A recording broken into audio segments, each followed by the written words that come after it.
I wanted to be a world champion. I wanted to be the best. And I was like, so how can I be the best at this?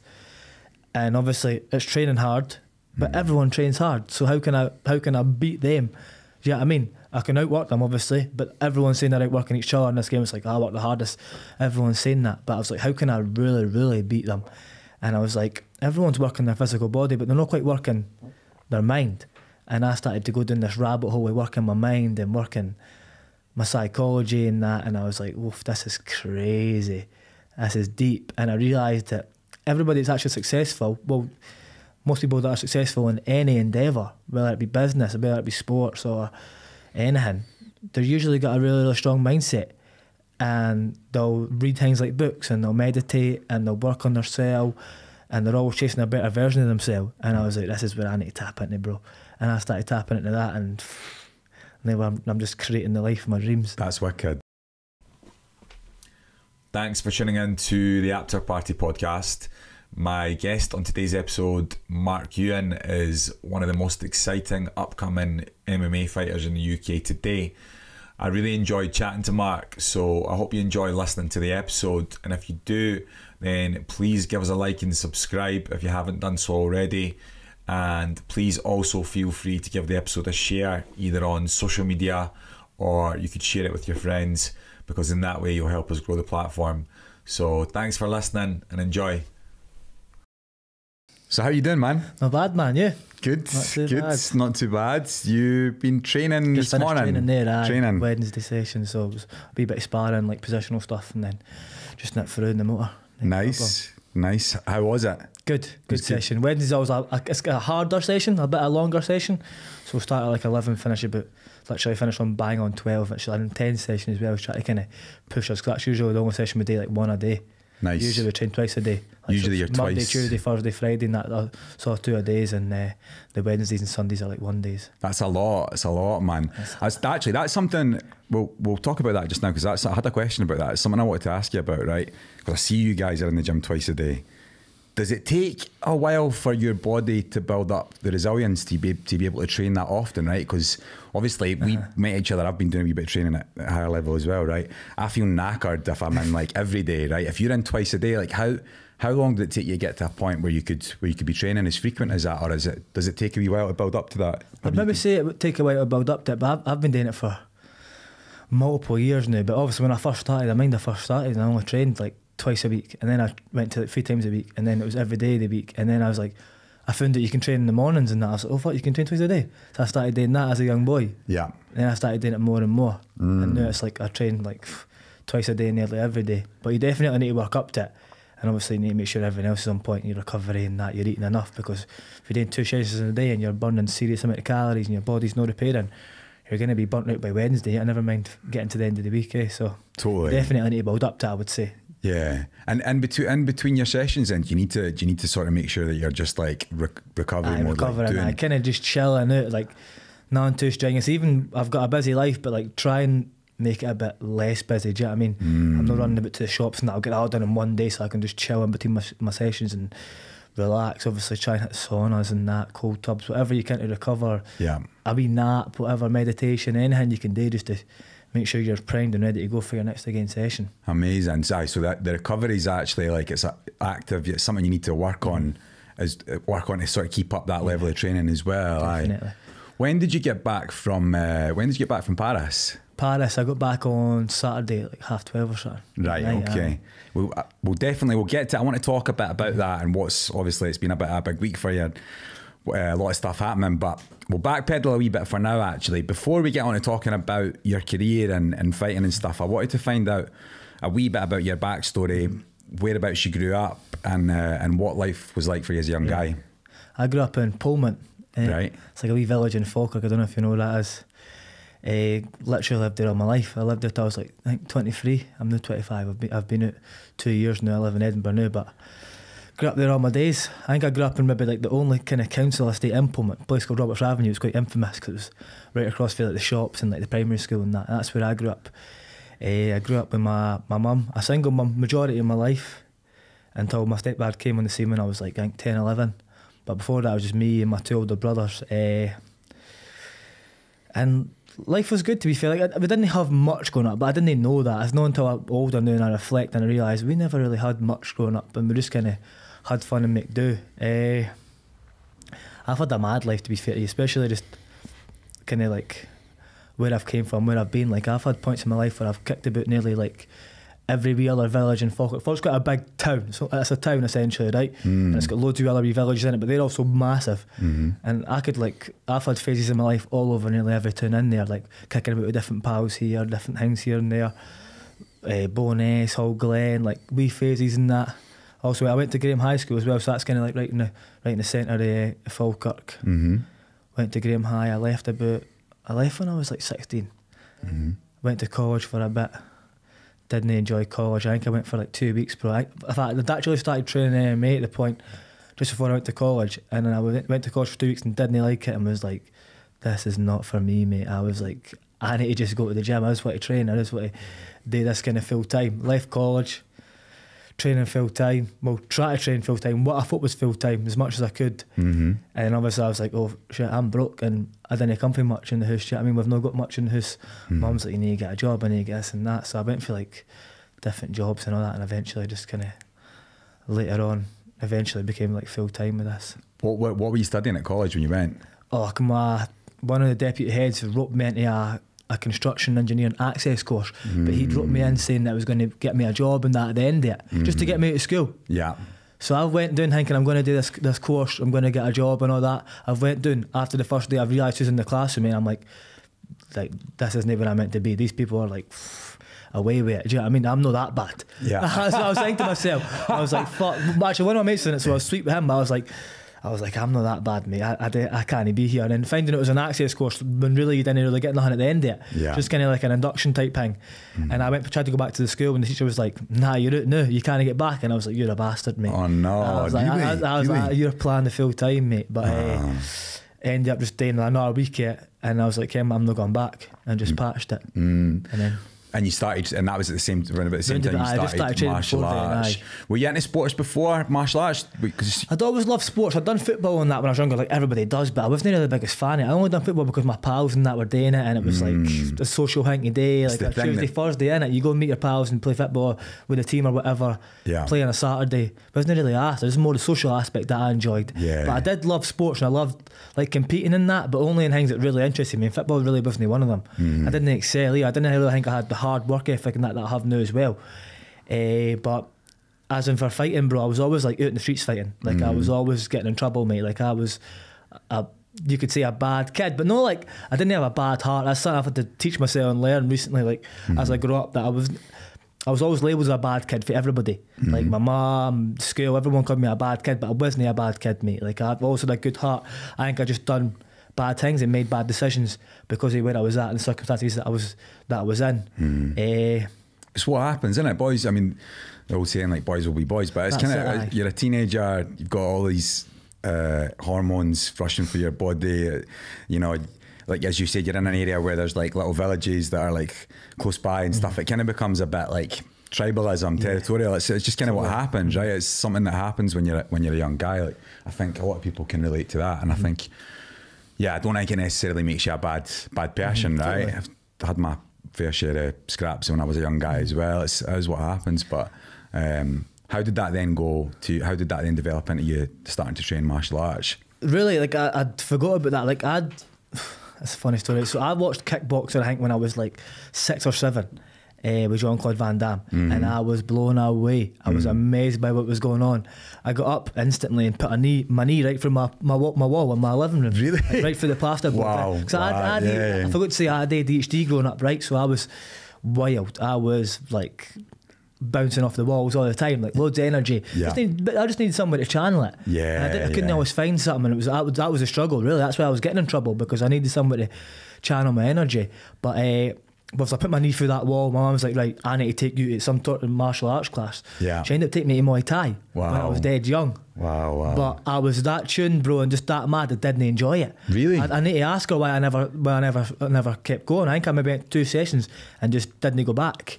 Because it's funny, now that I'm back in martial arts, it's like, why did I not stick at it back then? Maybe just because it wasn't for me and it wasn't the right timing. Like obviously I think there's a timing for everything, but I remember going and not liking it, not going back, and then that was a distant dream for me as I started going up and hanging about in the streets, and I forgot all about martial arts. But I'd always had like a wee, I was always like, always fighting in that and getting in trouble, but I'd always really liked combat sports and loved boxers like Floyd Mayweather and loved watching things like Rocky and that. Like I always used to feel a real like euphoria watching these films and knowing that one day like I wanted to be like them. Amazing. Especially like black males, like say like Mr. T and that when he's in Rocky 3. Yeah. Seeing him in shape and that, I thought, fuck, I want to be like him. Yeah. Or Floyd Mayweather, I was like, I want to be like him. Mike Tyson, Muhammad Ali, all black men that I idolised and was like, I want to be like that. But it was I kind of put it in the back burner and forgot about it until later on. One of my friends actually mentioned that he was got an MMA class. So he was 16 at this time, and I was at school. And I'm 16, right? So it's at the point where everyone's wondering what they're going to do with the rest of their life. They're either staying on at school, right, if they're smart and got to uni and that, or they're leaving and getting apprenticeships and shit. And then there's me and the other boys are like, fuck, what are we doing here? Like, I don't know what to do. It's a lot of pressure. You know what I mean? And luckily, that friend of mine said he's training MMA at the time. And I was like, what? I was like, I'll come with you. I went for the session. No thinking this was what I've got to do for the rest of my life. I just thought I'll go for a session. Yeah. I went, fell in love with it, mate. And I just knew instantly, this is what I'm going to do for the rest of my life. Amazing. And then that's really kind of, I went to college. I was like, I'm in the wrong place. Yeah. And I got the training, done other jobs here and there. And I got the training. Training's always been the thing that's kind of anchored me and pulled me and helped me channel this energy that I have. Amazing, man. Where was the first gym that you started training? Headhunters in Falkirk Town Centre. Right, okay. Because you started, am I right in thinking you started fighting Muay Thai? I started fighting Muay Thai. My first ever class was an MMA class. I turned up to MMA, done a couple of sessions of that. But then after that class, it was guys with the gear on, the sparring. Yeah. And I asked him, what are they doing? And he was like, that's Muay Thai. Yeah. And then they're sparring. You need to do Muay Thai if you want to do that. I was like, well, fuck the MMA. I want to do that. So I patched the MMA, started doing Muay Thai. Yeah. That's wicked. Listen, for some people that are listening, right, obviously we, like, you and I, we're talking about MMA and Muay Thai here, right? There might be some people that have tuned in that don't know a huge amount about MMA or Muay Thai. Maybe they've heard about the UFC. The UFC is obviously really popular now, Conor McGregor and stuff. But they maybe don't know a huge amount about MMA or Muay Thai, right? So in your own words, could you maybe tell us a bit about Muay Thai and MMA? Right. I'll go MMA first. The best way I explain this, I think any martial arts discipline that you know or have heard of, so we've got things like judo, wrestling, karate, Muay Thai is one of them, boxing, anything, combine it all into one, and that is what MMA is. Like, it's the purest form of fighting that you get. Like modern day gladiator stuff, that's the way I'm explaining it now. It's like we're modern day gladiators, like people are coming and sitting and watching us in the cage, and we're just literally doing all these martial arts disciplines and combining them all together. And usually you'll find that the best fighters are the guys that can blend it up the best. Yeah. And obviously Muay Thai is its own traditional sport, so that's like boxing but with elbows and knees and kicks and stuff like that as well, incorporated. Muay Thai's obviously been about a lot longer, right? Muay Thai is the national sport in Thailand, right? So I mean, we were kind of talking about that off camera before, but the kids all tend to start like really young, right? What happens is they come from poor families, and they make money, they send their kids away. So say the parents will send their kids away to a camp, and the kids go away to this, like say Muay Thai camp, and what they'll do is they'll compete every couple of weeks and fight and get paid, and then the money goes back to the family. So the kid doesn't really get much money, but he's getting looked after for the Muay Thai camp. But the money goes back to his parents, so they can actually like live and get by. Live a good life and stuff. That's why they start so young. Right. Wow. And that's why they're so good, because they've obviously got that desire and that to look after their family and that as well. Wow. Did they? So with them starting so young, am I right in thinking, do they retire quite young as well? I'm sure they do. To be fair, it's not actually a photo, but I think a lot of Thais usually retire. There's only been like a handful of them that fight later on, like your famous ones like Sanchai is a bit older, Bokal and all that. A lot of them kind of do retire young, to be fair. Yeah, because they seem to fight loads as well, right? They have like hundreds every couple of weeks, mate. Like, you'll see an average record's maybe like 200 odd fights, 300 odd fights, which is madness, unheard of. Think about an MMA record, maybe like a good record's like 20, 30 fights. Totally. And it seems this might sound funny to some people, right? But I almost feel like Thai seems more brutal. It is. Because they're just like booting lumps out each other, like standing and just taking it, you know? So to think that somebody's putting their body through like 100 or a couple hundred fights of that is nuts. Madness. Every Thai fight I had, I'd always come out with like battered shins and that, or something was sore, eh? So how many fights did you have fighting Muay Thai? I had 6. I was 5-0-1. My first fight was a draw, but it was an exhibition type bout. So we were actually scrapping, but the ref was told not to pick a winner. Because Really? I definitely beat him, right? Yeah, aye, and the referee just put our both hands up. So that's the only draw I've got on my record. It's a moral victory. Aye, one of the ones, aye. And how many fights MMA have you had? Oft. I was 11-3-1 as an amateur. I'm now 5-0 as a pro. So plenty, do you know what I mean? Loads, aye.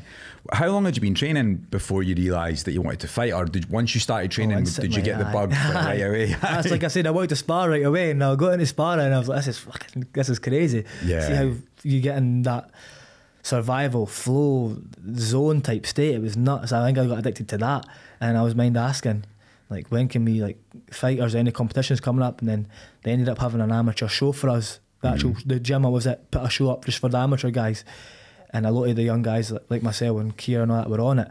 And then I got the bug right away. So I thought, obviously I was shitting myself on that, but the feeling of having a fight, even though I drew in that, but I kind of morally won and mentally won, I was like, this is unbelievable. I want to do this every single week. Amazing. And I've still got that feeling to this day, do you know what I mean? But I think it takes a different kind of person to have that feeling about fighting, right? Because fighting, I said this when I had Kieran Smith on, right? It's the same thing with MMA and Muay Thai, boxing and that. Like you can't play fighting, right? Like it takes a different kind of person to get in a ring or in a cage and fight another man in front of, or another woman in front of, however many people. So do you think, is there anything that you think has made you different in that way, where you were like, was it a driving force where you were like, right, I know, like, I want to fight? Was there anything for your past? Or? I don't know. I just really had an urge to compete, and I think I'd always liked competing and winning. Obviously, no one wants to lose, and I liked winning, so I thought I'll give this a bash. And I think just the feelings and the emotions, everything that's flowing, like, bro, you're absolutely shitting yourself your first fight. You're like, this is so scary. Yeah. But you've also got, I don't need to do it. Do you know what I mean? I've chose to take this path. Do you know what I mean? I've chose to fight, so I'm going to do it now. Do you know what I mean? And the fact that you kind of push through and you get it done, and then the relief at the end of it, but also having so much fun while you're actually doing it. You're like, I want to go back into that state and kind of stay there longer. It's so addictive, mate. Like, it is a crazy drug. Is it? Oh, 100%. Do you? So, I mean, for me, right, DJing, when I first started DJing, I was shitting myself before my first gig, right? First few gigs. But the more time went on, that adrenaline really calmed down. Has that been the same for you with fighting? Does it? Aye. I would say there's still quite scary, but you get better and better at dealing with it. Like, there's always going to be nerves. I think you need to be nervous. See, if you're not nervous, bro, one, you're either talking shite or there's something wrong with you. Like, everyone gets nervous, especially when the stages get bigger and the promotions and that get bigger and the opponents get better. You're bound to be nervous, and you need to be a wee bit nervous in order to get in the flow state and to get the best out yourself. Do you know what I mean? So I'm happy to take on the nerves. Do you know what I mean? I feel like the pressure on that, it's a privilege. And I've always said about nerves, like, you can either use them to propel you to like new lengths, or they'll cripple you and you'll fall. Do you know what I mean? But I've always used them to kind of propel me. So it's kind of like walking it's a fine line. It's a fine line. But you get to pick. That's what you need to remember. Yeah. If you're super nervous, like, I've been super nervous before fights, mate. Like, I've been shitting myself. Yeah. But you wouldn't know that. I'm not going to tell you, because I'm dealing with it intrinsically. But I'm also like, right, I need to flip this and turn this into like excitement. Yeah. And use the nerves to go in here and put on a masterclass and a half. Do you know what I mean? And I continue to do so. You get better and better at dealing with it. Brilliant. Do you have any specific techniques that you use to help with your nerves? And because I heard you talking about like meditation and stuff and visualization on I'm big on that on another podcast that you listened to. Yeah, I'm big on meditation and like breath work and visualization, but not even just for like to deal with the nerves, but just for everyday life. Like, I'm big on. I meditate the day. Like, I meditate every day. Like, I'll wake up every morning, I'll do a cold shower, then I'll go meditate for 20 minutes, and then we'll do breath work and journal and that. Like, I'm big on just mastering my morning and try to get that 1% better and working on self-development and always just chasing that better version of myself. Like, I'm massively into that. Like, once I realised that this is what I was going to do for the rest of my life, and I was compete and fight, I wanted to be a world champion. I wanted to be the best, and I was like, so how can I be the best at this? And obviously it's training hard, but everyone trains hard. So how can I beat them? Do you know what I mean? I can outwork them, obviously, but everyone's saying they're outworking each other in this game. It's like, I work the hardest. Everyone's saying that. But I was like, how can I really, really beat them? And I was like, everyone's working their physical body, but they're not quite working their mind. And I started to go down this rabbit hole of working my mind and working my psychology and that, and I was like, oof, this is crazy, this is deep. And I realised that everybody that's actually successful, well, most people that are successful in any endeavour, whether it be business, whether it be sports or anything, they've usually got a really, really strong mindset, and they'll read things like books, and they'll meditate, and they'll work on themselves, and they're always chasing a better version of themselves. And I was like, this is where I need to tap into, bro. And I started tapping into that, and now I'm just creating the life of my dreams. That's wicked. That's mental, wicked. man. Like It's manifestation. nuts. That's exactly it. Law of attraction, all that stuff. That's really cool, it's man. real, bro. Is there any specific books that you've read that you would maybe like to talk about, or things that have really helped sort of shape the path that you're on? The first book I read was The Secret. That's all about the law of attraction. That, you know what, I actually seen Conor McGregor reading it, because this is when I started doing MMA, and I seen Conor McGregor on a YouTube video, and he's walking about his hotel room with a book. He doesn't tell you the name yet, right? So I was like, I mind screenshotting it and zooming in and seeing the name, and it wasn't even The Secret just yet. It was actually called The Key to Living the Law of Attraction, which is like a kind of sub book from The Secret. So I managed to order that. I got one to order that. I read that. I was like, oh my God, my mind is blown. I was like, I can literally just create the life of my dreams by working in my mind and all that, and just being a positive person and attracting stuff like that, and being in a good frequency, all that stuff. I was just blown away by that stuff, but I was trying to apply it for time, and I did feel good. But then there's things I didn't know. Like, the book doesn't cover it all, and I just thought I'd read that book and change my life.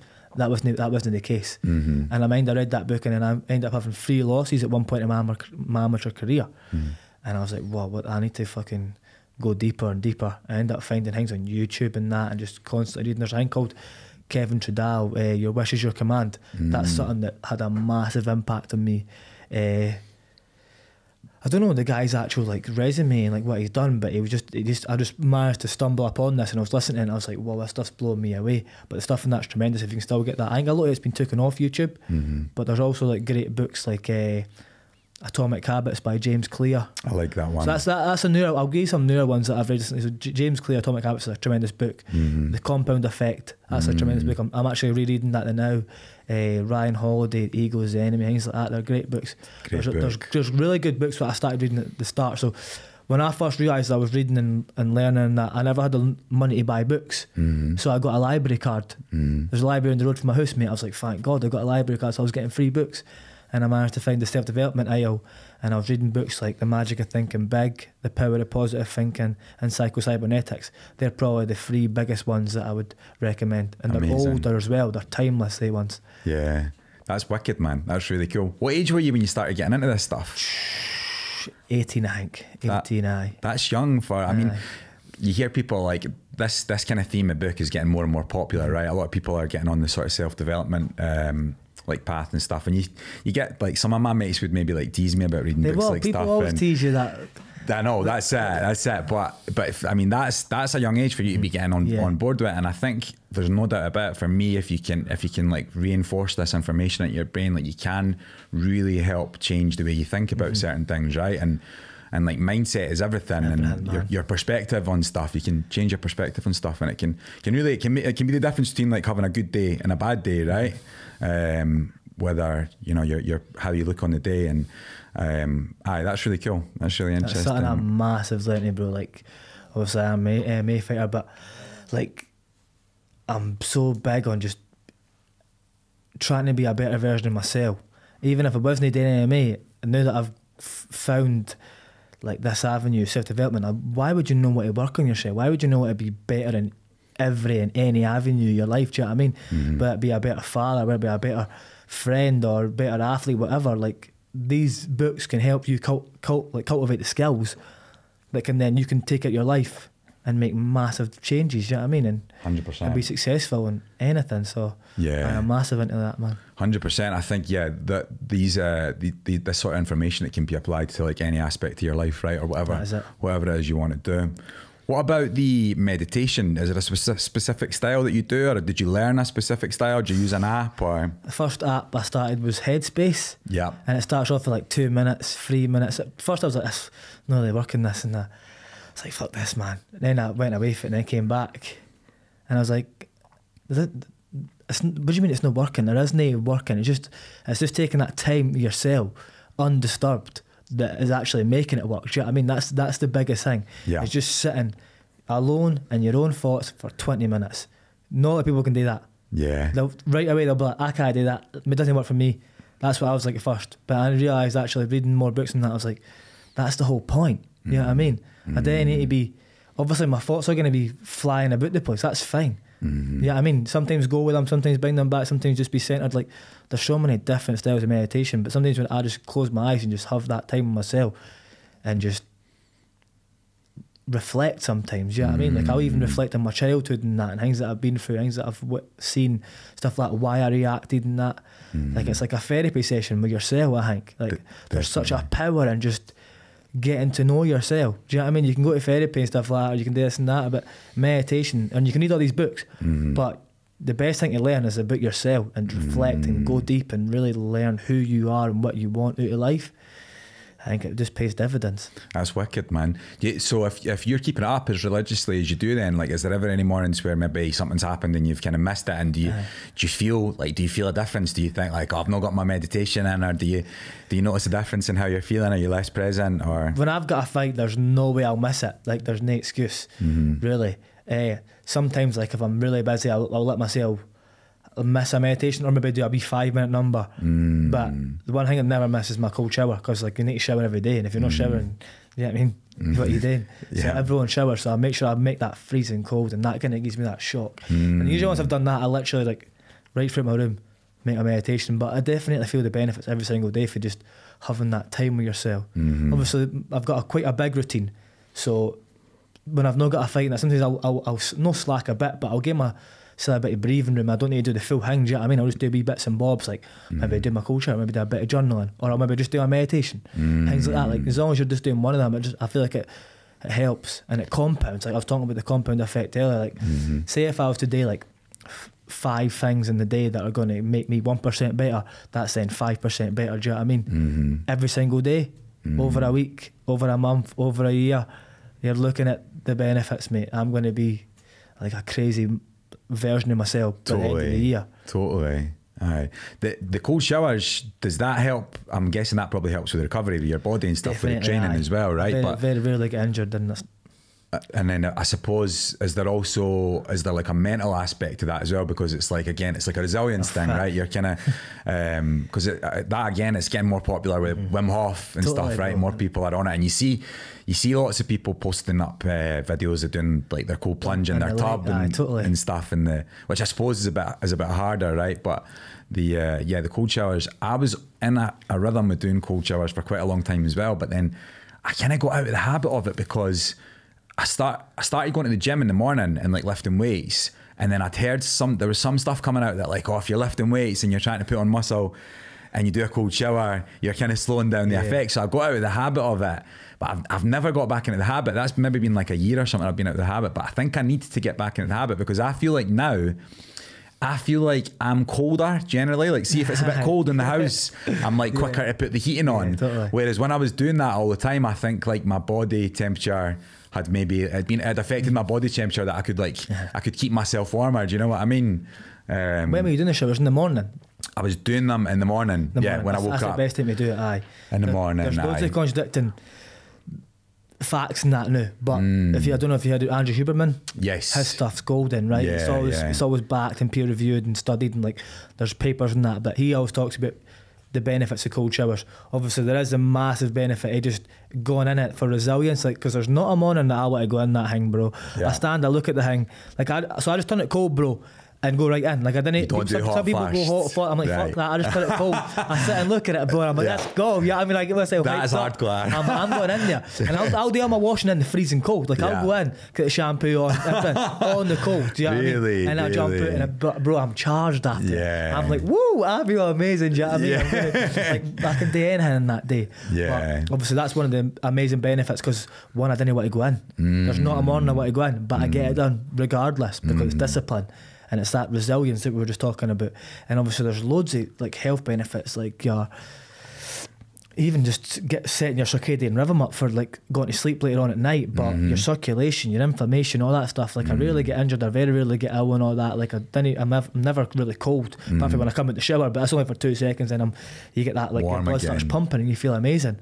But I'm loving seeing the massive society and culture that everyone's now doing, the cold tubs and all that, and they're going, like, 'cause I first started with one of my physios, a guy's named Dougie Scott. He's a Paul Check holistic lifestyle coach. I don't know if you know of him. I know Dougie. Yeah, you know Dougie. Yeah, he's a twin. Dougie's a man, I know him. He's friends with my cousin. You need to get Dougie on here, mate. Wow, Dougie's a man, bro. He's taught me so much. He was my physio, and he's into all that stuff. But we started off doing the cold tubs at his back on a Saturday morning for recovery. We'd get ice in that and we'd jump in the tub and we'd do like 15 minutes in that, and then we started going to like lakes and that, like the Black Lock. Like, he was the first person to ever go to the Black Lock, and that place is renowned now for people going today the cold dips. He started off there. I've been in the Black Lock. I've been in the Black Lock. So it's amazing. You go for that, and see, when you go at that, you feel total charged as well. But I'm loving seeing the culture on the site and everyone that's actually doing the cold dips, because they're feeling the benefits, especially people that have maybe been in, like, I've seen, you heard of that Max Cold recovery stuff? No. So I think it's like people that have been like on drugs and all that, and they're now using like cold therapy as a new like healthy drug of choice. Do you know what I mean? Because you still get that same feeling, that same hit. Totally, you're getting the dopamine hit. Exactly, you're getting the dopamine hit. And it's amazing. It's healthy, but there's so many benefits to doing the cold stuff. I love it. Like, that's amazing. Wherever I am, I'll go like I mean, I've been in Portobello, I've been in the sea, I've been in like, I mean, there's a point. I've actually got a video on my phone I'll show you after this, but me and Dougie and that at the Black Lock, and it's iced over, mate. Like, it's iced over. Yeah. I've actually had to cut a big hole in it. Yeah, that was the same when I went. Jumping there, that was crazy. Yeah. That's still one of the craziest experiences of my life, getting in there and getting out. I was like, well, yeah, fucker. Totally. It's nuts. Oh, that was the same. I've only been up to that place once and done it with Dougie once, right? And it was my friend Jamie, who I think you've met before. Maybe I think you've maybe met. Is he at the gym? No, Jamie and Stacey, they're a couple, and they were doing the Sunrise Club thing. Yes, they were there, aye, totally. James, shout out to Jamie, he's one of my best pals. Shout out to Stacey as well, they're my mates, but they, basically, Jamie took me up, I think it was like the 2nd of January, a couple of years ago. It was when we were still kind of locked down, it was like in that period. And we went up, and it was the same as you were saying, somebody had to go in and cut through the ice. I got up there, man, and I was like, what am I doing here? I was like, what? You're actually cold in the way. You're like, why am I doing this? Totally. But then, you feel amazing. You feel the benefits, and obviously, Dougie done like the breath work and stuff with us beforehand, like the Wim Hof style breath work to try and like gear your body up towards it. But you're right in what you're saying. There's more and more people getting into that side of things, and I actually think it's kind of been since lockdown. I feel like more people have really tapped into like their health and became a bit more like health conscious and stuff. It's getting bigger, eh? It's good. It's good to see, man. People need to like to take care of themselves and stuff. It's because, especially in today's society, like mental health issues and stuff, it's like a big thing. And I think like the more people are getting into this kind of thing, like the better. Definitely. So we kind of mentioned earlier on, you were talking about like how many sessions you were doing throughout the week and stuff, and you were saying you do like one session on a Wednesday. How does your training generally break down, right? Because as you said, like MMA, you're fighting MMA, it's a multidisciplinary fighting style, right? So you've got to cover all bases. You're doing striking, you're doing grappling, jiu-jitsu, wrestling. Like, I suppose there's probably a fair bit of like strength and conditioning work involved as well. So how does a typical training week break down for you in camp and out with like, and your normal sort of week as well? So the difference between in camp and non-camp is probably the exact same. I always say that I didn't day camps. Like, I just train year round, and I try and train at the same intensity as much as I can. When you get a fight, the training just changes to a bit more specific for a certain body, a certain opponent. Other than that, the training's still the same. We're always getting pushed, we're always training hard. But during the week, it's always a kind of a big mix. So like Monday, we'll start with like, say we're mostly striking in the morning, then at night it's striking and grappling. Tuesday's grappling, but then later on it's striking. So we're always mixing it up, so like blending them together. Wednesday's usually a mixture of everything, or it's just boxing. We'll just do straight boxing. But this Wednesday it's been sparring, so that's like everything. So we're like using like positional stuff to use, like get guys against the cage, work our takedowns and all that, as well wear strikes. And then Thursday's the same. Probably start off grappling, then striking later on, but still try to obviously keep it martial arts based and blend it. And then Friday's a mixture of everything, where we're sparring on Friday night and then we spar on Sunday morning as well.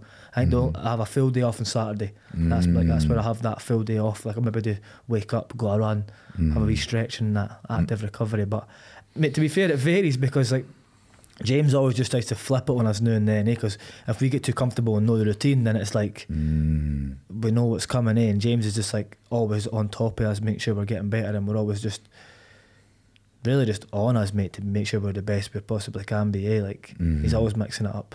Is that a mindset thing as well, with him flipping it so you don't get comfortable? Because I suppose like the fight's going to be unpredictable, right? Totally. When you do go to fight, so you don't want to like get used to sort of knowing what's coming and stuff. Like we'll say we're sparring on a Sunday, like people think we're just sparring maybe, let's just say 10 rounds, and then we're up the road. That's not the case. When we do 10 rounds, then James is like, right guys, we're doing this, and it's like positional stuff, and then he's like, right, on the fence. Like we never know how long the session's going to be. We never know how many rounds we're doing. We never know how many positional rounds we're doing, or we just didn't have a clue. We're always just in the dark, essentially. It's up to him. He says jump, we say how high, really. And that's how it's always going to be. That's wicked. We love it, man. And what about the strength and conditioning stuff? How many times I do that Tuesday, Thursday nights. What sort of stuff do you work for a strength and conditioning coach? I've got a strength and conditioning coach. Yeah. You need to outsource stuff like that, man, because I've not got the time to be sitting researching what to be doing to make sure I'm in best possible shape, like say strength wise, speed wise, power wise. So I've got a guy that obviously kind of sorts me a plan out which is specific to me and the way I want to come into a fight. And obviously we're doing our conditioning that, then we're on maybe like on the assault bike, just trying to blast us out, or we're doing sprints and that. It's just it's a graft, really, mate. It's always a graft, isn't it? Totally, yeah. So how far away from the actual fight then does the training sort of start to become like fight focused? Like as soon as you get a fight. As soon as I get a fight, I start to just zone in. It's like, and even just subconsciously you start to zone in. As soon as you know you're fighting somebody, you've signed a dotted line, you've seen a face and all that, it's like, right, it's time to kind of just zone in. The training's no for fun anymore. Like I'm not just training for fun or to get better. It's like I'm training to put it on somebody and win. And it's a different mode that you get yourself into. Yeah, you switch your mentality with it. So with your fights then, how long do you tend to find out in advance that you've got a fight? Or is that something that can really be variable? That's up in the air, bro. You never know. People take fights on weeks' notices. That one there, that was like, I think, four weeks notice. Wow. But I was ready beforehand because I had a feeling I was going to be fighting that date. Do you know what I mean? Yeah. Or you can get 12 weeks notice, like that one I had last year in September. I must have known about that for like May time. Do you know what I mean? So like I'd like months in advance to know about that. It really varies. That's the thing about this game. There's so much uncertainty in MMA. Like you could be fighting a week's notice, you could be fighting on 12 weeks notice. You just need to be ready, and that's why I say I don't do camps, mate. Like people that go in and do camps. Like imagine you do a full camp, right? Or say you take a bit of time off, you come back in, you do a camp, and a guy pulls out or misses weight and you didn't get to fight, and you're like, you've just done a camp for nothing, and then you're not ready to fight again because you start getting fat or doing whatever. Whereas I'm always in the gym, always ready for any opportunity that might come or might arise. Do you know what I mean? So you've got to be I mean, with that though, is there a point? So you mentioned there like a week's notice. Like, would you take a fight on a week's notice? Or you would. 100%. So there's no point really that you would think like, it's a bit closer. If my weight in that was on track, everything was cool, I'd take a fight on a week's notice. If it was doable and safe, 100%. You'd do it. Aye, amazing. You mentioned there James, right? James Doolan's obviously the head coach at Higher Level MMA. For people listening, I was wondering maybe you could tell us a wee bit about Higher Level MMA, because it's got the reputation as being one of the best MMA gyms in the UK now, right? So you could maybe tell us a little bit about it and why you think it's produced so many successful fighters. I think really it's really down to James and the culture that he's cultivated over the years. Like James was the first coach to get somebody to the UFC in Scotland. He's now had, I think, 3 or 4 people in the UFC from Scotland, which obviously the UFC is obviously the pinnacle of MMA at the moment, but like just the culture in the gym and that as well is just crazy. Like, and the person that James is, he's always learning. Like I was talking about reading books and that earlier and being a better version of yourself. James is an avid reader. Like, see, when the first time I walked in that gym, I noticed he had his office and stuff, and he's got a big bookshelf, mate. It's full. First thing I asked him was, can I read some of the books? You know what I mean? Like, I wanted to kind of see what he was reading and learning and stuff. But he's always learning. He's always evolving. Try to make sure the team's evolving and learning, and when we're ahead of the curve and stuff. I think we just do things differently, and the culture's just different. Whereas everybody in the team is like, everyone's hungry. Everyone wants to be a world champion, I would say. Like most people on the mat, obviously you get people that come in maybe Tuesday, Thursday evenings and all that, and like on your Monday, Wednesday evenings, they just come in for a bit of crack and to keep fit. But the fighters classes, turn up to a fighters class, it's usually invite only, so you're not going to get any mugs in there. Like if you're in a fighters class, I could ask somebody, what is your goal, what is your plan here, and they'll tell me like, I want to be a world champion, or what this and that, or I want to just win a fight. Like everyone's got an intention, everyone wants to win. I think that's just the difference. Whereas other teams and other places, I don't know, I've not really beaten much other teams, but I just know my team is doing the right thing for me. Feels good, and it's looking like it's working. Do you know what I mean? Everyone's winning on the biggest stages and promotions there is that MMA has to offer at the moment. And I think it's only a matter of time where, like you're saying, obviously we're the biggest team in Scotland and the UK at the moment, but I think it's only a matter of time before like the world takes notice and sees what's actually going on in Bathgate. It's funny, a place like Bathgate's produced a fucking crazy team. Totally. I suppose though, where it is in the country, like it's almost like quite central. It's perfect. It's perfect for people to come from like east, west, like. James fought MMA as well, right? I didn't even mention that. Sorry, he's had like nearly 30 pro fights or something. He fought Muay Thai and that, fought MMA. It's funny, but he done all this knowing he wanted to be a coach. He just fought for like data and experience. Do you know what I mean? So he could pass it down to his fighters and that, which is madness, eh? Like, wow, that's really cool. Yeah, it's also really reassuring knowing that my coach has been there. Yeah. He's been in the trenches. He's fought. He's had hard fights. He's won fights. He's lost fights. He's been in the biggest stages and that. He's been there, and it's reassuring knowing that he's done that. Especially definitely, when that's what you kind of want to be like. For sure, because you've got to have. I mean, it's such an important relationship, right, between coach and fighter. Definitely, you've got to have trust, and he's sending you out to battle. Essentially, it's as we said earlier on, it's serious business. Like serious, it's not. You can't play fighting. Who are some of the other fighters that are up and coming at the moment at the gym then that seem to be like doing well, or you can see they're starting to make a name for themselves? We've got Dylan the Took. He's also in PFL. Obviously, got Big Paul Craig's in the UFC. Yep. Got Sean Clancy. He's signed to Cage Warriors. He'll be the Cage Warriors World Champion soon. We've got Lorenzo Parenti. He's free. He's 2-0 as a pro at the moment. He's a lightweight. He's going to smash it and all, man. We've got Kunle the Wow, Kia. There's actually so many. I could sit and name them all. And the young amateurs like Stephen you were talking about earlier. We guys like Aaron, Yusuf, Connor Nicholson. There's just so many guys, and there's just more and more each time every week. It's nuts. Like there's actual younger guys that haven't fought that are shit hot, and I'm like, just wait till people see them. Like just wait till they actually fight and perform. People are like, wow, because like the level's only getting better, and we're only getting more and more guys. Definitely, yeah. It's obviously I've been in there doing a wee bit of training, and it seems like there's just more and more people there all the time, and as you said, like more and more young guys that are coming up, and they're absolute animals by the looks of things, you know. You were in Thailand recently training as well, right? Yeah. What was that like? And also, have you done much travelling to different gyms? So I'd been to Thailand before. I'd been twice before. I went when I was younger to train Muay Thai for a month, twice. So I've been twice for like, I went once myself, and then I went once with a teammate, just to train Muay Thai though. Loved it. Just loved the way of life, how simple it was. Just wake up, train, sleep, walk about, eat, train again, and then you're done for like 4 p.m, 4 or 5 p.m. You've got the night to just chill, walk about, see the sunsets, get an early bed, stuff like that. But I'd never been to train MMA. MMA wasn't big at the time, and I was fighting Muay Thai and stuff, so I'd done Muay Thai. And recently I was like, it's been in my goals for quite a while actually, on my list to go to Thailand and train. I just never really got round to it. And I was like, I'm going to go. I was actually going to go over New Year, because I just wanted to get a head start on everybody. I was like, I want to go and just get my foot on the gas. And it turned out to be just, I went to the start of January. The guy I was speaking to, the holiday guy was like, just you're better to go to the start of January. So I went and just there. It was decent. I went for 2 weeks. I only went for 2 weeks because I've obviously recently had a baby, the little one. I didn't want a baby for too long. You'd probably forget who I am.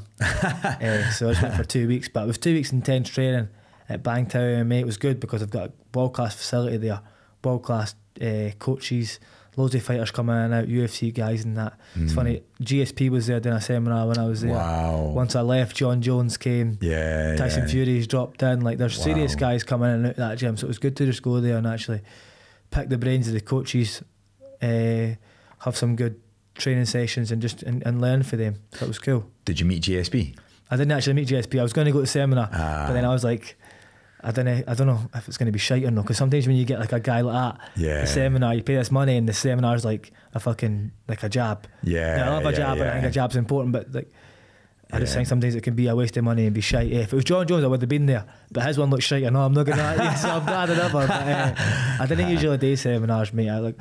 You can find a lot of the stuff online and like you dissect their fights and that for there. It can be a lot of money, these things, right? They can charge quite a lot of money for them, and obviously for people that are maybe like more sort of hobbyist and fans and stuff, it's maybe like they're kind of going to meet the person as well, right? They've done like meet and greets and that as well. That's people really paying for it, which is amazing as well, right? It's like GSP, John Jones, they're like two of the best to have ever done it. I just couldn't. I feel like I want to be rubbing shoulders with these guys eventually, so I'm not paying to meet them. Like, I mean, I'll meet them later on when the time's right, when I've earned it. So I was like, I'm not paying. Yeah, that's cool. Did you do much travelling around about Thailand when you were there? Did you do?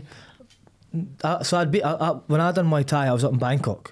So this time, and I've been to Phuket with my friends at one point, and then this time I was doing in Phuket. I was training MMA, and we were in Bangkok, so we were like kind of all about Phuket. I went to like Shillong, went to like Patong, all that places like that. But and I'd been to islands and that before, but no this time.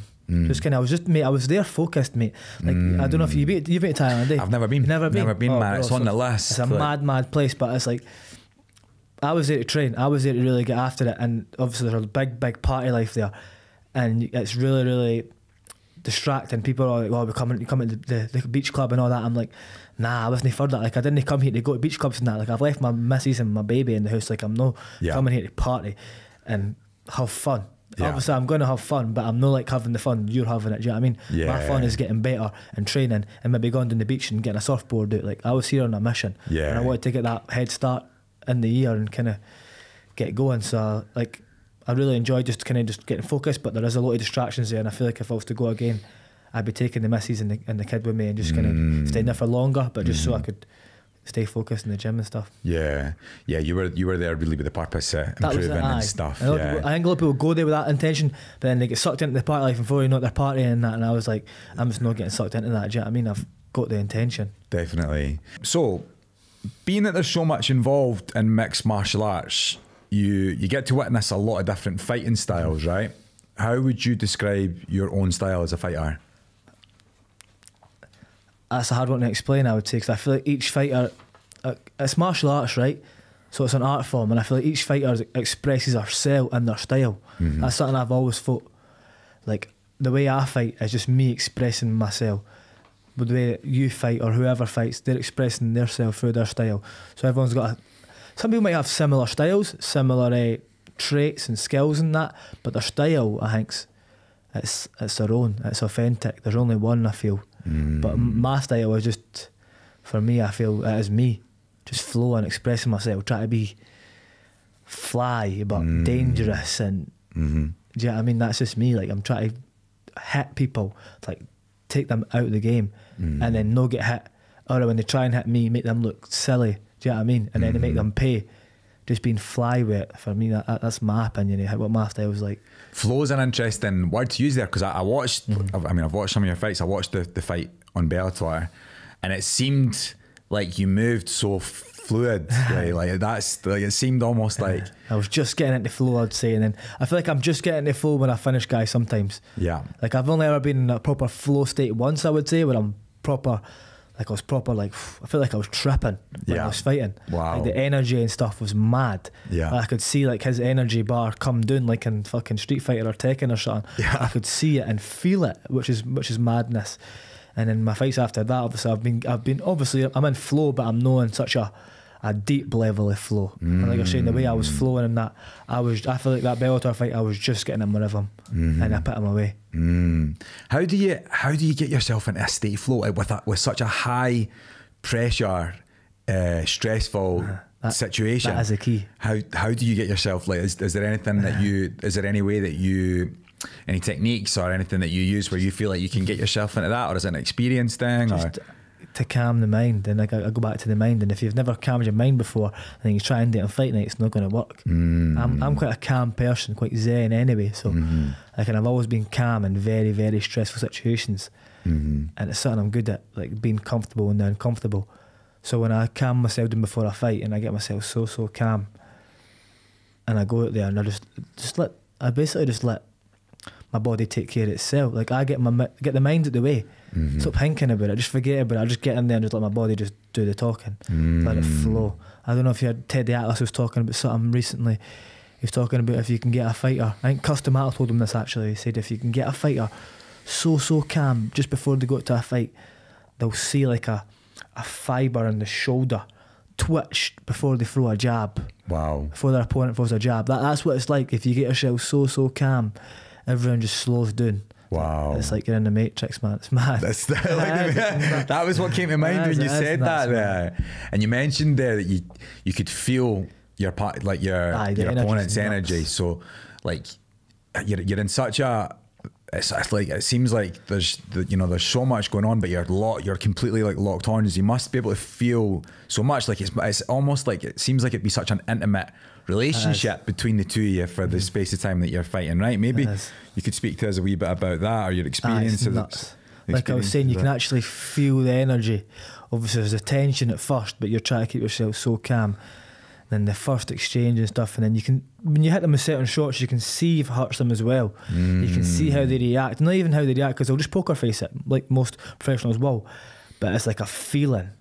You know when you hit a good shot, or you know when he's maybe tired in here, or he's moving back, he's panicking, whereas I'm getting more confident. I feel like as someone's like health or like lifespan goes down, like yours goes up. That time I was in flow in a fight previous, every time I hit him, I seen his bar go down, but I felt like I was like soaking up and taking his energy. It was mad. It was such a, like I said, intimate, mad experience. It's literally hallucinogenic in a way. It's like psychedelic experience. It's nuts when you get in a proper flow state. Wow. The energies and the colours and that you see, it's mental. Like your senses are heightened. Oh, like proper, like flow is like, you can't explain flow to somebody. It's such a hard thing to try and break down and explain it to people. You need to feel it. And some people go life never actually feeling it. You can maybe be in the zone here and there, but actual proper flow state is nuts. It is so hard to comprehend and even break down and tell people. You just need to try and feel it. But that's so addictive. I've only been in a state like that once, and I'm craving it again. I'm trying to get in it every time. Amazing. How did you get to the point then where you are fighting on some of the biggest platforms in the world, really, for MMA? So, like we're talking about the Bellator fight then. How did you get to the point from your first few fights, Thai, then going into MMA, amateur career? Like, how did you get to where you are just now?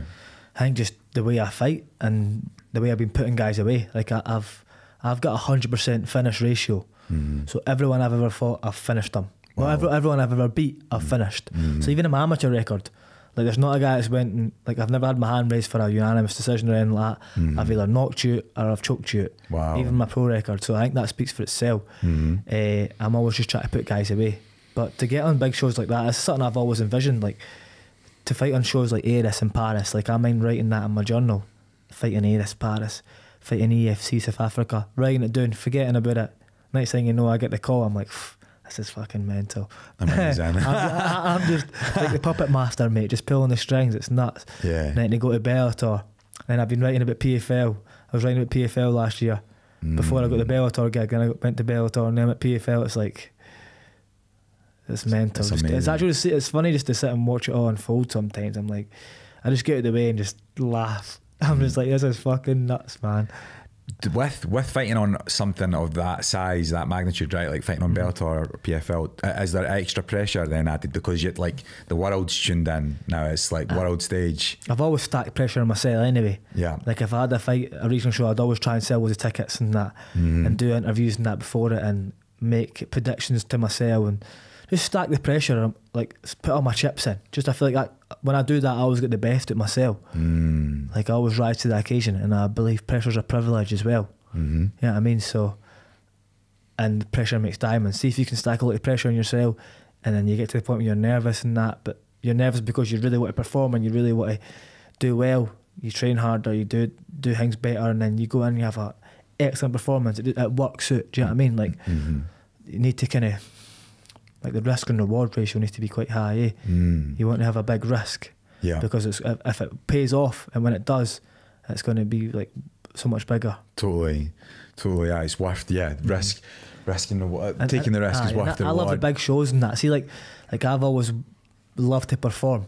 So see that, obviously I was supposed to be fighting in Paris there, but that was 20,000 people sold out in that. Like the place was erupting, atmospheres are electric. Same with Bellator and the Free Arena. Like they're known for having one of the like world renowned atmospheres. Like I've been before as a fan, as a cornerman. I was taking my teammate, and I went in the crowd after, and the place was just erupting. Like, and that atmosphere, that energy, that aura that's crazy, and that's what it's a dream of mine to be in the cage and perform in front of that. You know what I mean? Like, I bet, that's man. crazy. I bet. So you mentioned Paris there, right? You were scheduled to fight for the PFL last weekend in Paris, right? So you obviously had the fight on Bellator, but PFL bought over Bellator, so they own it now. Right. Okay. And is that how you ended up then being with PFL? With PFL, right? I could have still been with Bellator, but I thought I need activity. My goal was activity this year. I wanted to have 3 or 4 fights in the year because I've only had 1 last year and like 2 the year before. And I've just had bad luck with fights sometimes, mate. Like I'm always ready and I'm always in the gym, but sometimes I just didn't get as much fights as I'd like. But this goal, the goal of mine this year was to have 4 fights or 4 free fights and activity. But I signed with PFL because I thought they can promise me that, because they have obviously their season. So they do like playoff season and stuff like that, so they can have like, they'll have multiple shows in the year, especially for lightweights and that, and the guys who are in my division. So I got drafted into that as an alternative. So if I won the fight between Andreas, I'd be an alternative for the tournament. So if anybody falls out of the tournament, I would jump in and get in. So I took that fight, and obviously I showed up. I made the weight. He never made weight. So your opponent missed weight by how much? I was told 2.7 kilos. Right. And is that... do PFL then decide, then the fight's off? I heard he was like losing consciousness and that when he was cutting weight. Really? So the doctors came in and called it off. So the commission, the commission has the last say essentially. The commission can just shut it off, the athletic commission anyway. So I've made weight and I've been told that he's struggling. I doubt he's going to make it, and they've said nah, he's not going to make it. And then it was all up in the air. Like I was up in my room sitting waiting. I didn't actually know. No one actually told me like concrete he wasn't going to make it, and he hadn't made it. I finally went down and they were like you need to sign this contract. Blah blah blah. I signed this, and like he's not made it. Like the fight's off, and that. I was like, sound fuck's sake. I would imagine it's pretty deflating, especially all the training and that you've been doing, definitely. And you've travelled. I would have liked that option to still fight him. You know what I mean? I see if they came to me and goes, listen, he's not making weight. We can still put the fight ahead. You game for that, and I would have been like, aye, fucking do that, that's what I came here for. Yeah. But I didn't even get that option. I don't know if he did either because he was losing consciousness and that, but it's his job to make weight. He should have got it done, he never. But like I said, it is deflating. But I kind of like to get me doing, mate. Like I've truly believed that I'm blessed, and something bigger must be brewing in the background. Something must be coming from me, because I got through so much adversity just to get to the fight. Yeah. Like I injured myself. I came out for Thailand that week, right back to training. I got ill. I was off for like 4 days. Came back, sprained my wrist. I was training around that. I then caused severe trauma to my hip flexor. So I was off for a bit. I couldn't grapple. Nearly the full camp I couldn't grapple until the last week. So I'm just boxing and kicking and all that, and literally see when you're like that, bro, and you're injured and you can't actually perform your full potential, you need to be like, it can be very, very taxing on the mind, because you start to doubt yourself, because you usually where you get your confidence from is from your performance and for working hard, like outwork yourself out in that. That's how it really works. But when you're injured and you can't work as hard as you'd like, it can cause, like, you can have some demons up there. But because I was working my mind so strong, I was like, I'm just going in here confident. I went in super confident. I knew by the time of fight night I'd be 100%, and I got through everything to get there.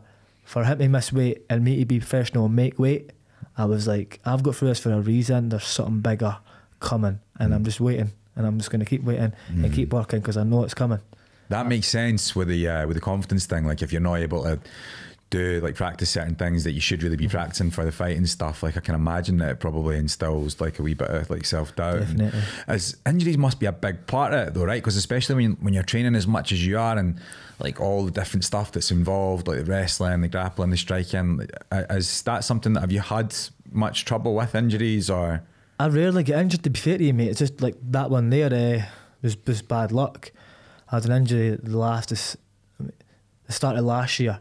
I had a bad injury, but it's very rare. Like I said, I focus big on my recovery stuff, so I rarely get injuries. See, when I do get injuries, mate, it's usually impact injuries, so like trauma. It's never like wear and tear. Like my knees are no wearing out, my ankles are no wearing out, nothing like that. My shoulders and that are all good. It's usually just for the actual like the impact and the trauma. You just like training. That's the only time I'll ever get something, but it's part of the game. Like you're going to have wee bumps and hurdles and adversity, and if anything, you actually need it.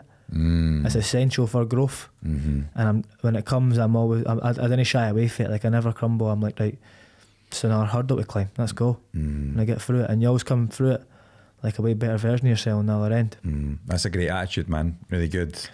The PFL they're one of the biggest promotions in MMA in the world at the moment, right? And I saw the tournaments that they do. Obviously Stevie Ray, who trains at Higher Level, he got pretty far. He done the world one, aye. That's right. Go to the final.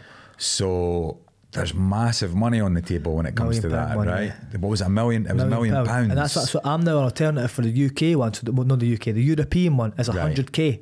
Wow. For lightweights. My teammate Dylan was in it last year. Yeah. And he won, then lost, then won again. And then obviously I'm now. He never got cleared by the French Commission to fight this year because he got banned for smoking weed or something, which is madness. Shit. So I got in. I was supposed to get in, but the French Commission said I couldn't get in because I'm only 5-0. Whereas everybody else in it is like 8-2 or 10-1. Like they've got a bit more extensive records. And because I was only 5-0, they said no to me, but they'll put me as an alternative. That's why I was supposed to be fighting for that.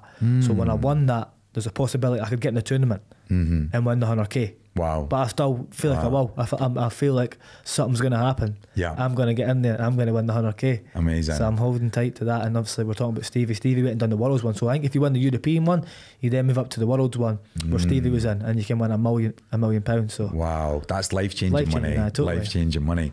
I've saw that you've been posting on socials and stuff. That have they got something coming up in Glasgow? Aye. Can you talk about that? Yeah, totally. They've actually announced it. They announced it at the last show. They're coming to Glasgow. They're coming to Glasgow. The 28th of September. So you're going to be fighting on that? Aye, definitely. Yeah? I have to be. I'm not my Scottish fighter they've got in the roster. Right, okay. When I was there, I was telling them I need to main event it. I know. I was like, then he just put me on the card and put me top of the bill. Like, who else is going to main event a Scottish show? Exactly. Do you know what I mean? In the Hydro. Now, that's a fucking dream of mine, bro. Since a kid, I mind seeing the Hydro and thinking, I want to sell that place out. Like, that is a dream. I've got photos of me outside the Hydro, like visualising me fighting there, selling the place out, main event and stuff. So listen, it looks like it might become a reality soon enough, right? If I say the Hydro, I'd love to come along and watch. Like, definitely, man. Like I said, I want the place sold out, so I want everybody there. Yeah. I want the atmosphere to be electric, like it is when you go to places like Paris and Dublin and that. Totally. I thought the Scottish fans have that in them. Yeah. You just need, like, see when you go to like Parkhead or Ibrox and that. Come on, look at the atmosphere, but it's mental. Totally. I wish they'd really get behind the MMA like that, and that's what I want to try and push and campaign for. Totally. You know what I mean? To get MMA more kind of common in Scotland. Totally. I remember going to a UFC show in Glasgow at the Hydro. Aye. But it was ages ago. It was like, I'm going to say maybe like 7-8 years ago or something like that. Like I don't think they've done one back up here since. I don't know why that is. Do you know? Don't know. I think because right now they've only got Paul, Chris, and Jan just.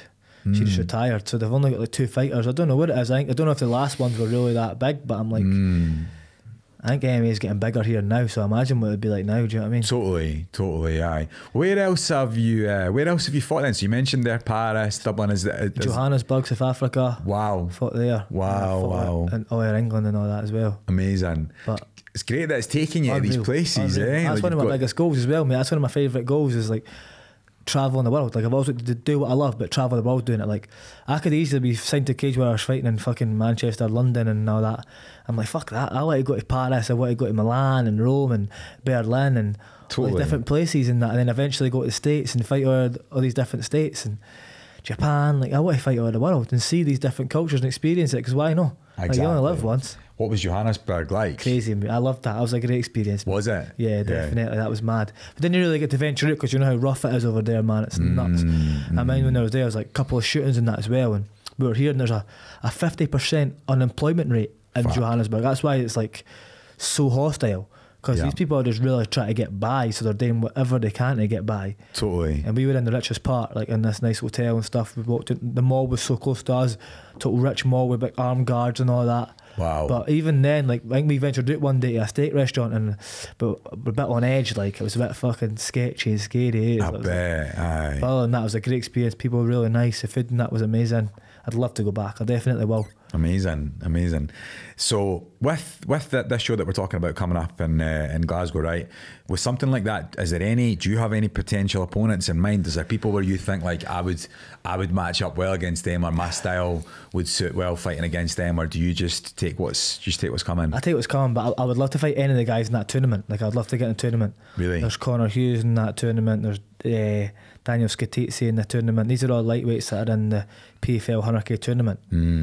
There's 4 of them. I reckon I'd smoke them. You know what I mean? Yeah. And I'm like, I would love to fight one of them in the hydro. Do you know what I mean?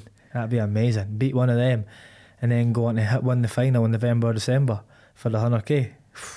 Yeah, definitely. That'd be class. That'd be amazing, man. If it does come to the hydro and you are fighting in the hydro, I'm going to definitely try and come along. You need to be there, man. You need to be there. Definitely.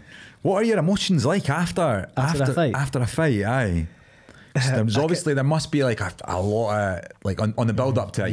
There must be a lot of feelings towards the person that you're fighting, and maybe you could tell us a wee bit about it. After you win, there's always a big deep sense of relief. It's like, oh, it's done. Like, I've won. Fuck. But I can never sleep that night. Like, at every single fight I've had, I'll lie awake till at least 6 in the morning the night after a fight. Really? Nah, it's crazy. The emotions, I don't know if it's the emotions or the sugar or the adrenaline. I'm eating loads of shite, but I never sleep.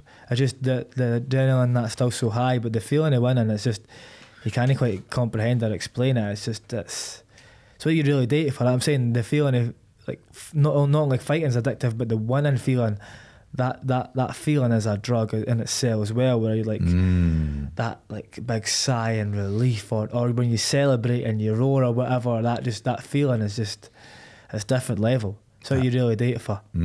I bet, man. Question for you here, actually. This is like slightly off topic. You've got training sessions at night as well, right? Do you struggle to get to sleep after your training sessions at night? Nah, not anymore. Not anymore? Nah. No, okay. It's different. I'm such a routine. Right, okay. I go to sleep at the same time usually nearly all the time. I'll do everything right, and I get up about the same time as well. I think that's the only time I can't sleep is a fight. That's the only time once I've had a fight I can't sleep. It's a nightmare. I bet. I mean, there's that much adrenaline going on in a fight, right? Especially if you're treating yourself with some sugar after it. I know, literally, I'm eating donuts and that, but I get to the point I'm like, I just want to sleep now, and you can't. I'm like, try to switch off because you're thinking about everything. I usually just sit up at night replying to everyone's messages. That's what I do. Really? I literally sit up at night replying to everybody because I'm like, I can't sleep. Yeah. So I may as well get something done. Is it funny watching the fight back? Like when, Aye. Yeah. It's always funny watching it back because when you're in such a flow state, you can't quite remember what happened. So you have to ask people, or people tell you, or you can remember wee small scenarios and that, but when you watch it back, you get a different perspective. It's like, right, and it's quite funny to watch back. And it's funny as well because, like, well, for me personally, I was quite right away started critiquing myself, and I thought I looked better. Like I felt better, but didn't look that good yet. I mean, you need to get back in the gym, or you could have done this here and there or whatever. But like, I always kind of critique it just right away. I think that's a good thing anyway. 'Cause it makes me obviously get better. Do you feel like you're quite like are you a big self-critic with things like that? I would know overly that I'll dwell on it. Like I want to like change my mood. You know what I mean? I'll not be like, oh, that was shite and just like ruins my day and I'll ruin everyone else's day. Like I'll be like, I could have done better. Like that's not up to scratch, or that's no. I think I just set a high standard for myself. Yeah. And I try and maintain it and try and keep that. Yeah. But never to the point where it starts to affect my mood or my mindset or that. Like you're always going to have places to grow, and you're always going to need to grow if you want to be the best in the world. Definitely. That's the way I look at it. Always room for improvement, Always. kind of thing. Aye, that's cool. That's really good. So what about life outside of fighting then, right? I know that you've done a wee bit of modelling, right? Is that right? Yeah, so that's just like I done modelling for money. Like, I mean, so like I left school and everything to chase a dream of martial arts, and bro, I didn't come for money. Like I didn't have money, so it's like it was hard going sometimes. Like it was seriously hard. A lot of tear-ups and barneys and that in the house, all because of me, because I'm living off my mum basically, and I've not got any money, and I'm living off her just trying to chase a dream. And my mum was like, you need to get into modelling or something. And I was like, I'm not getting modeling's this and that, and I was slating it and stuff. And I was like, I had jobs here and there. I worked at USC for a bit, Christmas temp, and then, but I hated that because I knew what I really wanted to do. I worked in a pizza restaurant for a bit, bro. Hated that. I ended up getting sacked because I told them I wasn't going to make a session. I had training, and they were like, if you don't come, you're getting sacked. I was like, sound, never went, and I got sacked. But obviously, I've had wee jobs here and there. I'm just trying to chase the dream. But an agency actually contacted me on Instagram one day and was like, we'd love to represent you. Or do you come and speak to us and we'd like to represent you? And I was like, what? I was like, modelling, no for me. Told my mum about it, and she was like, you should go and try it out. We're all good. We're all good. Aye, yeah, we're all good. Sorry, I was just checking with that alarm. She was like, you should go and try it out, and I was like, what? You're a good looking lad though, mate. Like, yeah. I was like, well, fuck it, I'll go and try it out. I went through. Yeah. And they were like, we'd love to represent you. We can obviously get you shoots and that. And I was like, oh, right, sound. We'll see how it goes. I heard the money was decent, and I done it. I started doing it, and I thought, I thought to myself, being in front of the camera and that, it's not going to do me any harm. It's only going to be good for me. Do you know what I mean? Being comfortable in front of the camera. Yeah. So I want to be a world champion anyway, so it's going to benefit me in the long run. So obviously I started modelling, good bit of money here and there, but it was never consistent. I wasn't like a full-time model. I just modelled whenever I had time, or I needed money, I would do it. Like that's the only time I really done that, so I thought I'd explain that.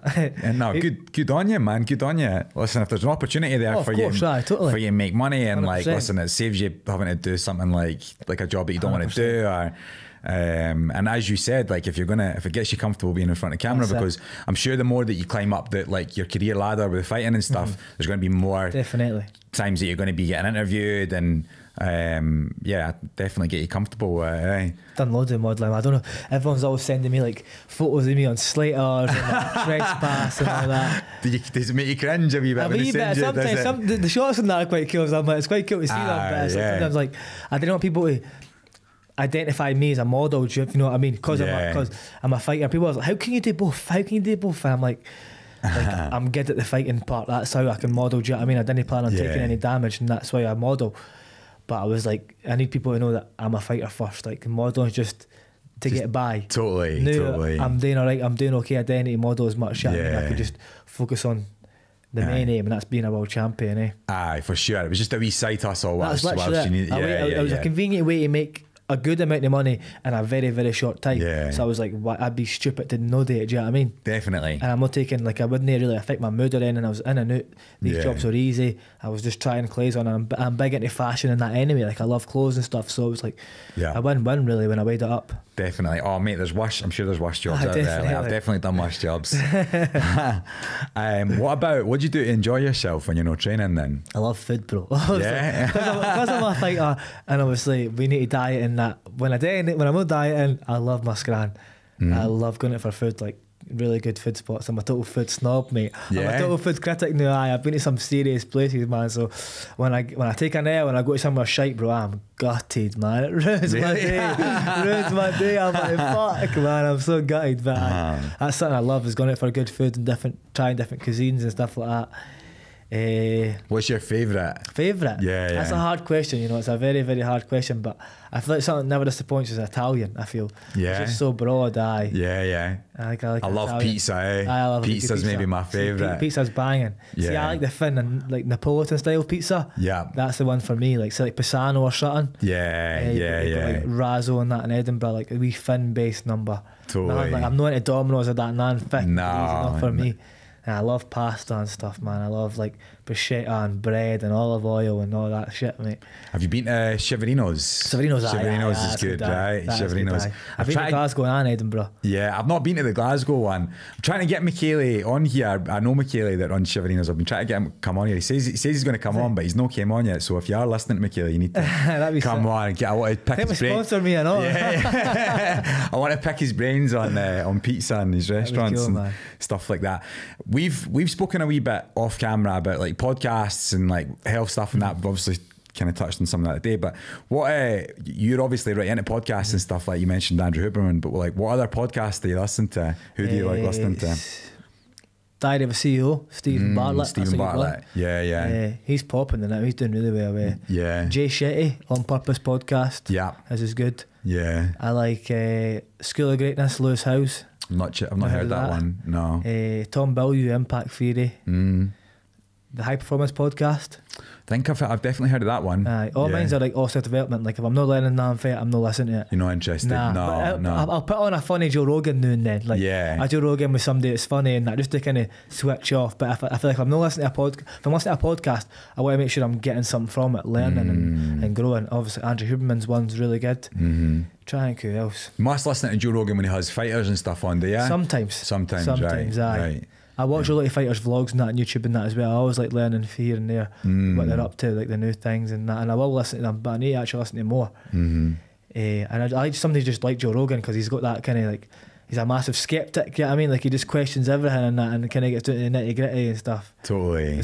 But he's also authentic and true to himself, and has some great guests on as well. Yeah, you get some really interesting people on, right? Like really interesting like schools of thought and stuff. And as you said, authentic. We were kind of talking about that before we came in here. I think his authenticity like really sells. It shines through. Really, I really enjoy listening to his one as well. I listened to a couple of them recently. With watching other fighters and stuff, then are there any fighters that have been a big inspiration or an influence to you, or do you have any favourites? Big inspiration to me was Conor McGregor, because I obviously started MMA, left it to go to Muay Thai, but what made me come back was one of my coaches kind of egging me on, saying you can't grapple, and just taking the piss for a laugh, because he knew he could get that competitive edge at me. And at the time Conor McGregor was smashing it in the UFC, and I seen him and thought, this guy's fucking cool and he's doing well, so he kind of made me convert back to MMA. It was a massive inspiration to me for a long enough time. Then obviously I'm trying to think who else. The guys like Israel Adesanya, Sean O'Malley, like I was fans of these guys before they were champions, because they had quite similar styles to me and they were similar to me in a way, I think, just the way they are, with like the way they move, their fakes and stuff like that. Good strikers and that as well. Clued up when it comes to the mindset and stuff. I'm always just looking for fighters that I can kind of relate to and like learn from, that at the top of the field as well. Like I'll look at the champions, like, what are they doing? Like what's Volkanovski up to?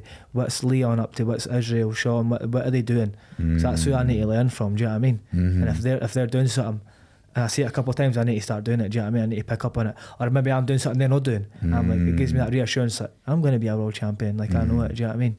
But I'm constantly watching these guys, constantly like watching their vlogs, watching them in embedded and learning, seeing what they're doing, whether it's recovery tips, whether it's fight tips. And I can learn from them, I'm picking up on and trying to integrate into my style and my routine. That's wicked. It's interesting that you said Conor McGregor there, because I suppose like when we were talking about your fight on Bellator earlier, and I was saying about like your flow, and like it seemed like you were really in flow with the way you were moving and stuff like that. That's watching Conor McGregor fight, I used to feel the same, right? Everything seemed like the movement seemed so fluid, like almost like Bruce Lee. You know what I mean? So it's interesting that you mentioned him, and then I suppose like Adesanya's like much the same, right? Like the way he moves and stuff. He's wicked, man. Even Sean as well, and Sean O'Malley. Yeah. The way they just flow, it's like effortless, like they've been there before. Do you know what I mean? Totally. That's the way I feel like that fight. Like it's like you've already done it. You know what I mean? It's like no rehearsed, but it's like they've done it before. Do you see them when you're watching them fight and stuff? You obviously mentioned you're looking for what they're doing. Do you find yourself like, do you try and emulate some of the stuff from their style? There's wee bits and bobs I'll try and take. But the biggest thing is what they are, is I believe, is authentic, and they're expressing themselves. So the biggest thing I get away from them is know what they're actually doing, but it's to be more myself and to create more of my own moves and more of my own little style. And I think that's what separates me and what separates them, is they're all authentic. Obviously they'll definitely still get bits and bobs from each other and other people and other fighters and stuff, and I'll get bits from them and other fighters, but the biggest thing is taking it and just putting your wee twist on it and expressing yourself, and that authenticity, I think it definitely carries through. Wicked. I never watched it at the weekend. I know that O'Malley beat Vera on points. But apparently it was like a fucking like a stone wall. We just like smoked him every round. Really? Wow. Yeah, he's wicked. He's obviously so popular as well. Like he seems to be like one of the most popular fighters in the UFC just now. Like a personality, he's a big personality as well as being an amazing fighter, right? He's quite unique with the like multicolored hair and his tattoos are terrible, but like and there's a reason for all this. Like maybe not his terrible tattoos, but there's a reason he's a superstar. Like if you listen to Sean back in the day, he said he was going to be a superstar. Yeah. Yeah, I mean, he's visualised it, he's seen it. Yeah. He said, I'm going to be something, and he is going to be it. And he now is it. He's the epitome of, you know what I mean? He's probably the biggest pay-per-view star. No, maybe not the biggest pay-per-view star in MMA, but that's what he's trying to achieve. Do you know what I mean? He's a big star. He's Definitely. one of the biggest stars in MMA. Yeah. He just beat 2 good guys back to back with like KOs, and he's finishing everybody in that. And he stocks up, he manages himself, he's making a lot of money, he's got a flash lifestyle and that. He is a superstar. Totally. Because he's seen it and he said it. Yeah. There's a bit of a pattern there almost, because it's like the same with McGregor was the same, and I feel like the same with Adesanya as well. So, totally, bro. Aye, that's interesting. I'll be the same as you'll well, be the mate. same, I'll be the definitely, exact same. definitely. Nah, I do like O'Malley. He seems like he's a good fighter, but he also seems like a cool guy as well. Do you have any advice for young fighters that are maybe just getting into the sport, or somebody who was maybe thinking about taking their first fight? Any advice for somebody that's getting into the sport? First thing is just take the next step. Go to a class. A lot of people say, I want to do MMA, but I'm going to go and get fit first, or I'm going to go and I need to do this and that first. I'm like, bro, miss me with that. Just turn up to the gym. Like, you don't need to get fit before you go to MMA, because you can go and try and get fit, cut MMA. I guarantee you're still going to be breathing out your arse in the first 30 seconds. Like, just turn up, and just keep turning up. Consistency is the key. Like, it's not going to be easy. If it was easy, everybody would do it. Keep turning up, and mate, just enjoy it as well. The biggest thing is enjoying the process. Like, it's going to be a long process, so you may as well enjoy it and just try and take each session as it comes. Let me think of some inspiration for young fighters coming up. Another one, just like consistency. Turn up each and every day with that white belt mentality and wanting to learn. And the biggest thing I would say is learn for everybody, even if it's what not to do. That's something I read in a book years ago and I've never forgot. Like, learn for everybody. Not just the guys that have what you want and are doing well, but learn for the guys that you didn't want to be like. Yeah, you know what I mean? See somebody doing something stupid, learn for their mistakes without making them. That's a good one. That's not something that you often hear people saying. That's a good one. That is a good one. I've always been like that. I've always felt like that. I've like, why would I go and make a mistake? Obviously, I'll go make a mistake and I learn for it, but I'd be smarter and save myself less time and trauma and all that to watch someone make a mistake and learn for that. That's just wisdom, I believe.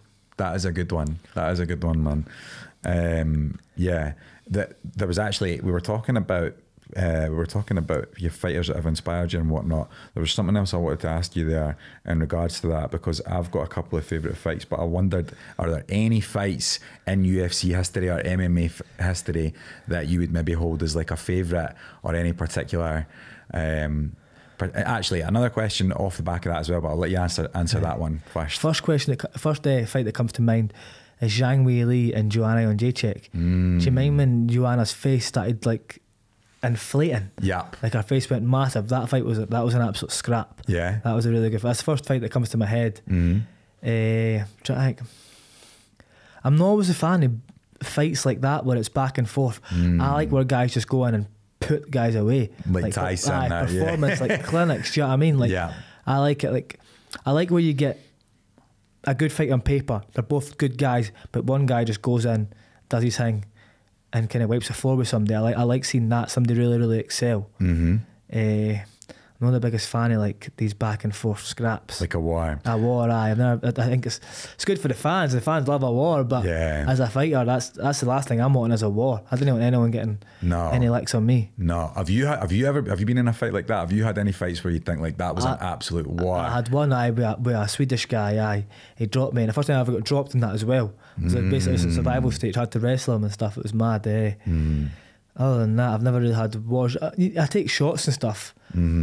But never anything significant when I've been like, fuck, I just need to dig deep and throw down. What's going through your mind? See, when you get dropped like that, you mentioned there with the Swedish guy, like obviously you talk about like calming your mind, right? What happens then? Is it then like alarm bells are going for a moment? A little bit, but like I said, you're so... I'm at the point where once I get in the cage, I'm not hinking anyway. I just stop hinking and let my body take over. So once I'm getting dropped, my body knows what to do. Like if I'm going down, I'm shooting for a leg or something. I'm shooting. I'm trying to cling on and wrestle up or block or move. Like your body just takes over. Goes in that type of like survival state in a way. Like survival state and that flow state are very similar. Yeah. Like fight or flight. Do you know what I mean? They're all similar states. Yeah. yeah, I suppose you've probably already got it so rehearsed, like what to do in that situation. It's like the muscle memory kind of takes over. Nah, that's cool, man. Well, listen, we obviously spoken about the potential with the PFL fight that's coming up in Glasgow, but other than that, like, what is the plans going forward? I know you mentioned that you want to stay busy this year, you want to stay active, but what is the goal? I kind of feel like I already know what the answer is going to be anyway, but what is the plans going forward, and what is the ultimate goal? Where do you see yourself ending up? The ultimate goal is to be a world champion, one of the best to ever do it, be a superstar. What happens between here and then, it's up in the air, bro. I've tried to control certain scenarios sometimes and certain things, and it's not my way, so I've lost attachment to it. I just know how this always going to end, and it's going to be me being a world champion and achieving all my goals. But how they're going to happen, when they're going to happen, that's up to the universe. I'll just leave it to that. I can quite believe that is how things are going to end up, man. I've feel confident that you're right about that, and I'm looking forward to watch your career unfold and definitely getting along to some of your fights as well. So thanks very much for coming on, mate. I really appreciate it. I've really enjoyed chatting to you. For people that are listening that want to check out your stuff, like, what are your links and your Instagram handle and whatnot? My Instagram's @MarkEwen_. My Twitter's MarkEwen411. I actually have a YouTube channel on that as well, so get at that. I've recently just got TikTok. I don't even know my ID actually, but I'm new to TikTok. I'm trying to get on that, see if that blows as well. But I'm just trying to build my brand and get myself out there a bit more. So wicked. We're trying. Nice one, man. Well, thanks very much. It's been good fun, eh? Cheers. Thanks so much.